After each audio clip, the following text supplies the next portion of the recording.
মোহাম্মদ আলাউদ্দিন জিহাদি, আমার বাম পাশে রয়েছে মাওলানা হাসানুর রহমান হুসাইন নকশবন্দি, ডানে রয়েছেন মাওলানা গোলাম রব্বানী কাশিমি সাহেব এবং মাওলানা গাজী তামিম বিল্লাহ আল কাদেরী সাহেব। আমরা গত ৭ এপ্রিল ২০২৫ যার যার ব্যক্তিগত উদ্যোগে বৈধভাবে ফিলিস্তিন মসজিদুল আকসায় জিয়ারতে এসেছি।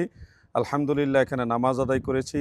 আল আকসা কেন্দ্রিক এবং আশেপাশে বিভিন্ন অঞ্চলে বিভিন্ন নবী, রসুল, সাহাবাই কারাম, আউলিয়াই কারাম, ইসলামিক অনেক দর্শনীয় স্থানসমূহ আমরা জিয়ারত করেছি, দর্শন করেছি বিনা বাধায় এবং বিভিন্ন গাইডের মাধ্যমে সহযোগিতায়।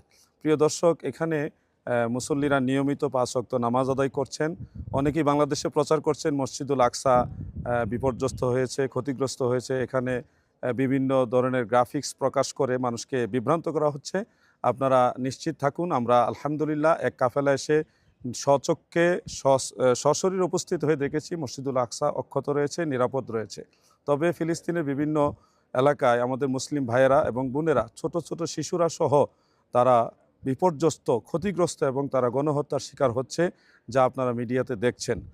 তো তাদের জন্য আপনারা যে যেখান থেকে পারেন সহযোগিতা করুন, দোয়া করুন এবং যেটা করণীয় মনে করেন সেটা আপনারা করুন। আমরাও আপনাদের সাথে আছি ইনশাআল্লাহ।